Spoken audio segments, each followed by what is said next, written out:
Pernahkah kita di tengah rutinitas, di tengah hiruk-pikuk kehidupan, merasa bahwa ada sesuatu yang dalam diri yang tidak pernah benar-benar tenang?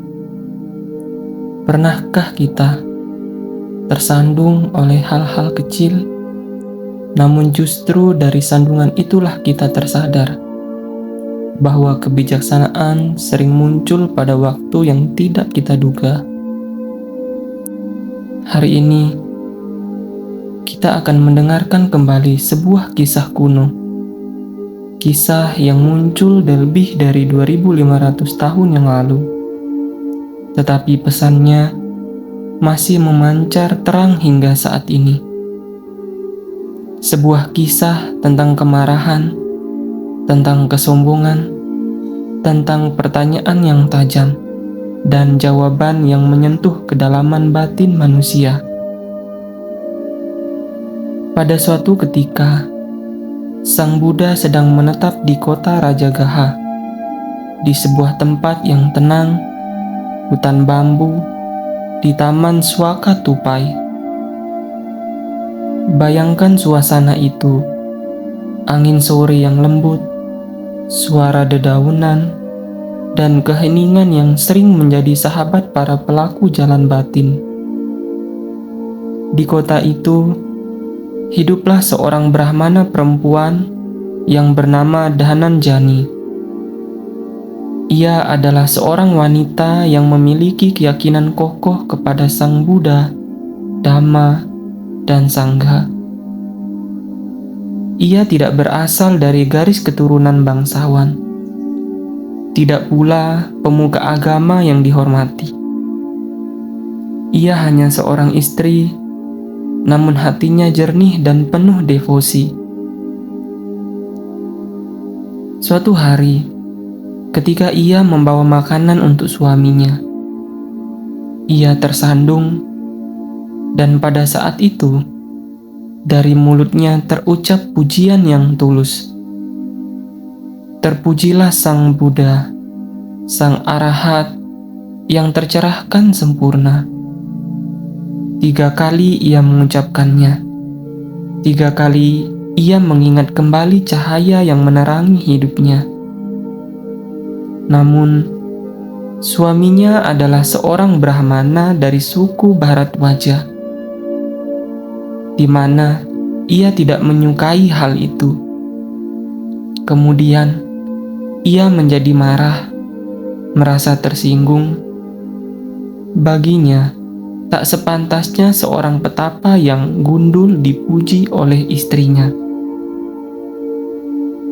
Dengan angkuh ia berkata, "Karena hal sepele ini kamu memuji petapa itu, aku akan membantah ajaran gurumu itu." Dhananjani tidak membalas dengan kemarahan. Ia hanya berkata dengan tenang, "Aku tidak melihat siapapun di dunia ini yang dapat membantah ajaran Sang Buddha. Pergilah, dan engkau akan memahami." Kalimat ini sederhana, namun sangat dalam. Ia tidak berdebat, ia tidak ingin menang.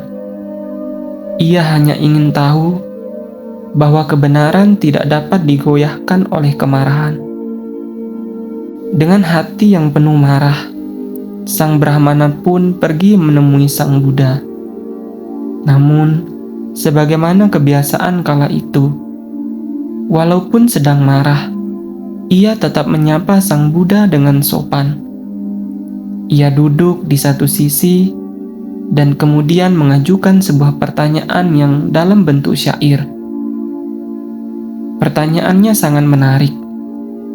Ia berkata, "Setelah membunuh, apakah seseorang tidur dengan lelap? Setelah membunuh, apakah seseorang tidak bersedih? Apakah satu hal ini, oh Gotama, pembunuhan yang engkau setujui?" Pertanyaan ini sebenarnya bukan sekedar pertanyaan. Ini adalah tantangan, sebuah jebakan filosofis. Ia ingin menunjukkan bahwa ajaran Sang Buddha tidak konsisten dengan prinsip tanpa kekerasan. Ia ingin membuat Sang Buddha terpojok. Namun, Sang Buddha yang jernih dan luas bagaikan langit menjawab dengan kedalaman penuh welas asih. Sang Buddha berkata, "Setelah membunuh kemarahan, seseorang tidur dengan lelap. Setelah membunuh kemarahan, seseorang tidak bersedih. Pembunuhan kemarahan, oh Brahmana, dengan akarnya yang beracun dan pucuknya yang bermadu, inilah pembunuhan yang dipuji para yang mulia. Karena setelah membunuhnya, seseorang tidak bersedih." Jawaban ini bukan sekedar syair. Ini adalah sebuah kunci. Sang Buddha menunjukkan bahwa ada satu hal yang jika dibunuh tidak menimbulkan karma buruk, tidak menimbulkan penderitaan, dan justru membawa pada kedamaian. Satu hal itu adalah kemarahan. Kemarahan yang memiliki akar yang beracun, karena ia merusak kebijaksanaan dan kasih sayang. Dan pucuk yang bermadu, karena ia tampak manis, tampak memuaskan di awal, tetapi meninggalkan penyesalan yang panjang. Mari kita berhenti sejenak dan merenungkan berapa banyak keputusan yang kita sesali yang muncul dari kemarahan. Berapa banyak hubungan yang retak, hati yang terluka, kata-kata yang melukai, semua lahir dari satu ledakan kecil dalam batin. Kemarahan selalu tampak benar pada saat itu, nampak kuat, nampak melindungi kita. Tetapi setelah ia padam, kita sering merasa kosong, hampa, bahkan menyesal. Sang Buddha tidak berkata, "Kendalikan kemarahan." Beliau tidak berkata, "Toleransi saja." Beliau hanya berkata, "Bunuh kemarahan, hancurkan sampai ke akar-akarnya." Karena selama ia masih tinggal dalam diri, ia bisa tumbuh kapan saja. Namun, bagaimana cara membunuh kemarahan? Tidak dengan membenci kemarahan, tidak dengan menekan perasaan, tetapi dengan melihatnya dengan penuh kesadaran. Ketika kemarahan muncul, kita tidak ikut terbawa arusnya. Kita mengamatinya seperti seseorang yang berdiri di tepi sungai, melihat arus deras mengalir tanpa ikut hanyut olehnya. Dengan kesadaran, kemarahan kehilangan kekuatannya. Ia padam bukan karena dipaksa, tetapi karena kita melihat sifat aslinya, tidak kekal, tanpa intisari, dan membawa penderitaan. Inilah pembunuhan suci yang dipuji oleh para mulia. Ketika mendengar jawaban Sang Buddha, Sang Brahmana itu tertegun. Kemarahan di hatinya runtuh. Kesombongan yang ia bawa meleleh.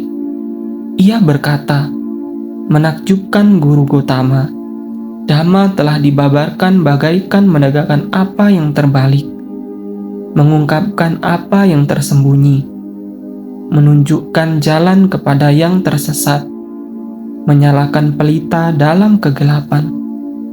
Kata-kata ini bukan sekedar formalitas, bukan basa-basi. Ini adalah teriakan hati yang terlihat cahaya setelah lama hidup dalam kegelapan. Dan dengan kerendahan hati, Sang Brahmana berkata, "Aku berlindung kepada Sang Buddha, Dhamma, dan Sangha. Bolehkah aku meninggalkan keduniawian? Bolehkah aku menjadi seorang biku?"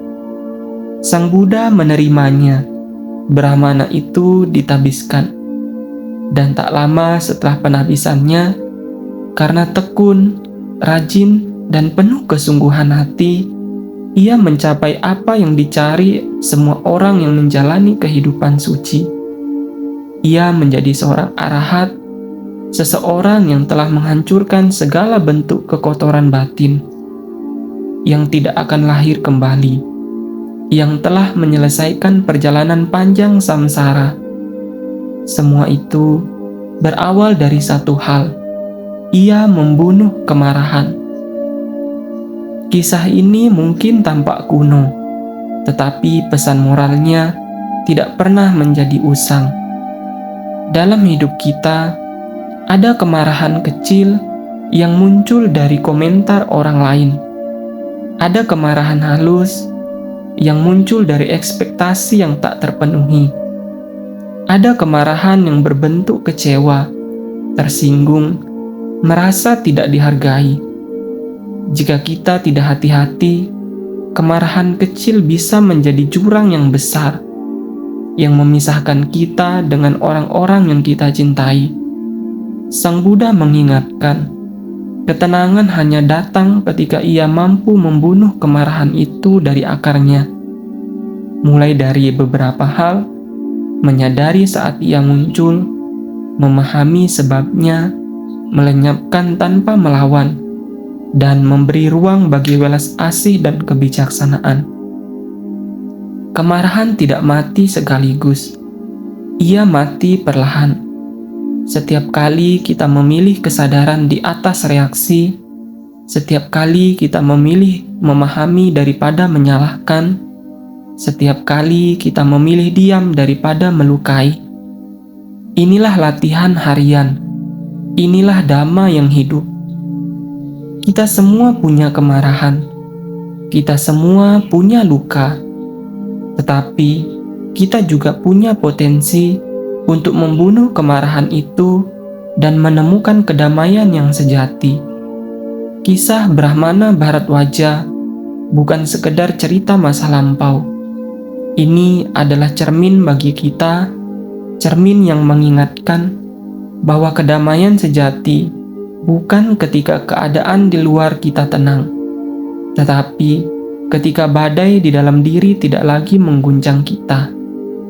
Semoga kisah ini menjadi pelita kecil yang menerangi perjalanan batin kita. Semoga semua makhluk berbahagia, semoga semua makhluk dalam kedamaian.